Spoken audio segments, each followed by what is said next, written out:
Let's talk about hiring the most amazing virtual assistant. But first, I just got this little Shure mic. It's actually very small. And let me see if I can zoom in there. I haven't even taken it out of the box, but Sean Cannell, he's got Think Media. He's at 2 million followers on YouTube. He said, Tristan, this is the one I use. It's pretty good. So I'm going to give it a shot. So you may see this one on a few shots, but let's talk about virtual assistants. I've got now over 31 of them. We're about to hire, I think, like 8 to 10 more in the next couple of months. And I want to outline how to best hire them and then what to look forward to as you grow. Here we go.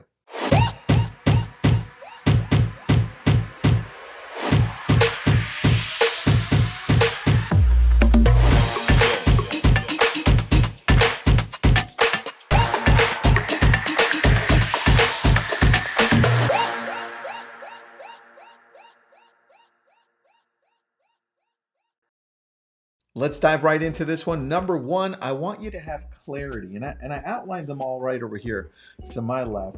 Getting clarity looks like this. I want you to make a list. Now let's see how it looks so far. And on this list, and it could be on a Google Doc, it could be written down. I actually wrote this down and I'm like, well, what do I absolutely hate? Like, what do I not like to do? All right, here's a few things when it comes to the job that I have. And then I write down what are the things that I absolutely love. Like, people don't even have to pay me for this stuff. And I'm just going to do it anyway. All right, that's number two. Number three, things that make you money. These are the things that you may or may not like, but you should be doing them because they provide you with the funds to keep on doing everything that you're doing. And number four, under get clarity, is the things that you've been putting off. I love this one because as I've grown with virtual assistants, I now am bringing back a lot of those things that I had put off for a long time. And I'm like, I think I've got the team to do it now. So that's the list. That's what I mean by get clarity. Number two, what's your budget? Are we going to look at hiring somebody part-time?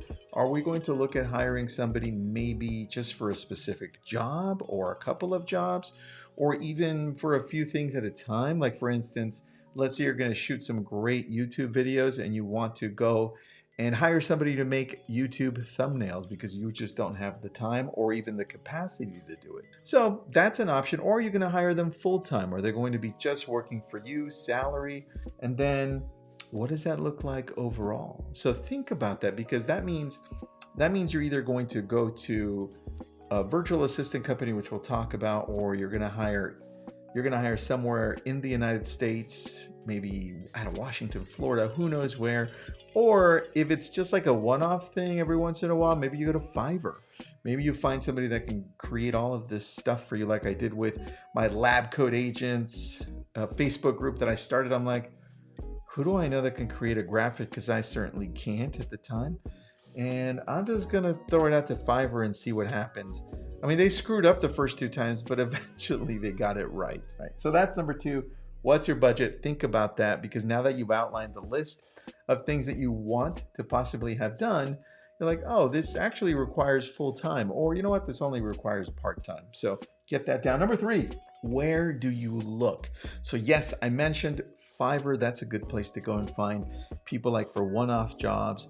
If you're looking for somebody outside of the United States, I typically say go to these two, Virtue Desk, because they train their people, they interview them, and they do a good job of grabbing the best people in the Philippines for you. You're looking for a social media manager, you're looking for a video editor, you're looking for an executive admin. That's where I go to find. That's actually where I have a lot of mine from. And then the other one is Power ISA. If you're looking for a great ISA, what I would suggest is go to Power ISA, and they outsource to Mexico. So you have a lot of people that speak English great. So they pick up the phone and they start dialing for you there. Now, if you're looking for somebody in the US, then that's when I would probably look for, and I've got it written down here, Indeed or WiseHire. You put out this great, now that you have clarity, right? You put out this great sheet of what's expected and the pay. And obviously, if you're going to go in the US, that means you're going to have to be paying more, right? And virtually, I've got a team of about 9 people throughout the United States, and they are all perform really well. That's mixed with my virtual team as well, that's overseas. Now, the other part is you can also go to Upwork. And Upwork, we've used a few times where some people have helped us from Eastern European countries. They come in and build our websites, or they design something where I don't have somebody on my team to actually do that. So those are the options. Obviously, I recommend Virtudesk because they're the ones I gravitate to the most. Number 4, the candidates. So now you've got all these people that have sent out their resumes, and you're looking and you're like, well, I want to interview them. Who should I interview? Here's how I do it. I ask for everyone that is submitting their resume to not only submit a resume, but I also ask for an actual video. I want to kind of feel them out as they're talking, and I want to hear how they use words. I want to see how creative they are. Do they use their hands like I do, right? Or what happens? Are they a little bit more shy? And some people are a little bit shy when it comes to video, so I don't fully judge on that. I just want to get a feel for that. And then lastly, once I have them in and they followed through on everything that I told them to do and send my way, and I then have outlined the ones I'm going to interview, then I ask personal questions as well. Now, and when I mean personal, I'm asking questions like, what's your favorite color? What's your favorite movie? Like, what series do you watch? Do you watch anything on TV? Or what do you do on your spare time? And when you ask questions like that, all of a sudden, the person's inner person comes out, and that's who you really want to connect with, because that tells you a lot about the person that you're about to hire. The things that they love, the things that they aspire maybe to do, the things that they do on their spare time, those are all things that they're somewhat passionate about. So pay attention to those things, because I've found in asking these questions that sometimes the person I was about to hire didn't really fit the position, even though they really wanted it, because they're just not passionate enough about the desire isn't there. But the desire ends up being somewhere else where I actually can fit them in. So pay attention to that, because that is super key. And number 5, I've got 2 more. Number 5, once you hire the person, make sure that you consistently communicate. So hire and communicate. Here's how it looks. I need you to be sure that you're training them well. And I'll give you an example. I just hired a virtual assistant to be our tech director for a lot of the tech that we use on the real estate side. So Follow Up Boss, Chime, Ylopo, and some of the automation like Agent Legend, and a whole bunch of other things. So what I'm having them do first, what I actually have had them do over the last month, is I'm having them go through all the training that Follow Up Boss offers, that Chime offers, that all these companies already have on the back end of their systems, where they can just log in and fully understand how to operate everything. Once that's done, they're then going to come back to me or to somebody on my team to then explain it all and see where the holes are, because I'm going to plug in the holes, or another team member is, so that way they're up to par. But have an idea of where the training is going to come from. And if there is no training, like let's say you hire an ISA and there is no training, then look for a company out there that can provide that training for you in some way. Because if sometimes the training falls on us, that's where there's a massive fall. And then you wonder, it's like, oh, did I hire the right person? Or man, that just didn't work out right. And so a lot of that has to do with 2 things: getting that clarity as to what the job duty is, and the other part is this training, this consistent growth that needs to happen. And that comes in the form of training. The other part is communicating. How are you going to communicate with these people, these amazing people that you're bringing in? How does that communication happen? I have a rule for every single person that comes through the team as a virtual assistant. I need to communicate with you in the way that I communicate the quickest, right? Because I want you to have success, and I want to have success with you as well.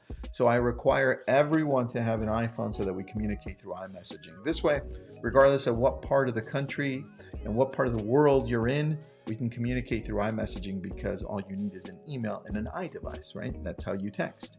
And so this is how I have different groups on my phone that say, hey, this is my video team, this is my Brilliant Tribe team, this is my Lab Coat Agents team, this is my real estate team, spread with my staff, and that's how we communicate. You can definitely use Slack. I know a lot of people love it.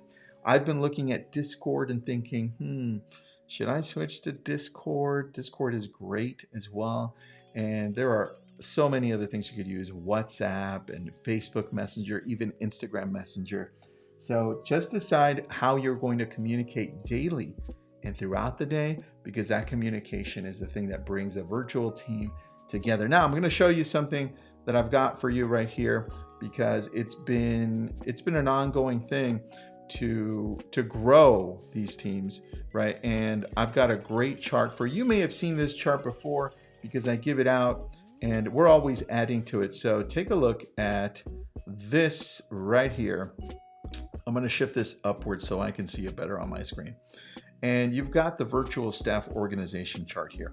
Let me just accept the cookies. In the middle, you can start with your admin, right? And I'm showing you this so you understand where you want to shoot for, even if it's not this big. At least you understand that your admin, your executive admin, wherever they are around the world, US or locally, they become a director of operations. And then from there, you can expand over to bring in a lead coordinator or a marketing manager, director of tech, or concierge, or whatever else you envision. But this is the majority of our team. Obviously, we have a bigger team, but I wanted to give you an idea here of what it looks like. And if you click on any of these, I'll put up the link on YouTube in the description so you can see what all of these things or positions do. And let's go into lead coordinator. For example, you want to dive deeper into lead coordinator. What I would suggest is, let me zoom in to the right here. This is a sales manager. Then you say, well, look, I've got a database ISA. I've got an ISA for all the incoming calls, whether they're online leads or signed calls. And then I'm growing. So you know what? Let's split that. Let's do one ISA for incoming calls, one ISA for outgoing calls. And you know what? We're growing so much that our database is massive. I've got our database, which is over 100,000 people. So we've got 2 database ISAs. And then we even have an ISA for recruiting. And then one that roams around and just says, hey, you know what? It looks like the database ISAs need help. But that gives you a clear indication of what that looks like. And then if we scroll over to marketing manager, you've got an ads manager, somebody who handles either Google PPC, Facebook lead ads, Instagram, TikTok, or all that. Social media manager, someone who handles a lot of that content that we create and posts it. And somebody who's in charge of our public relations, which we've outsourced now, so PR. But the ads manager can then have a graphic designer or a newsletter manager as well. Look, you can expand on this. The idea is just to start thinking what you can or can't do. I would rather, and let me stop sharing this. I would rather you start thinking, what can I do more by delegating a lot of these things that I shouldn't be doing. This is why I start with getting clarity and making that list. Hope you enjoyed this. Please subscribe and share this with somebody you think needs it. And do me a favor and subscribe. I think I have like 1 subscriber, maybe 2, maybe 3. I don't know. Check. But thanks again for watching. Have an awesome day.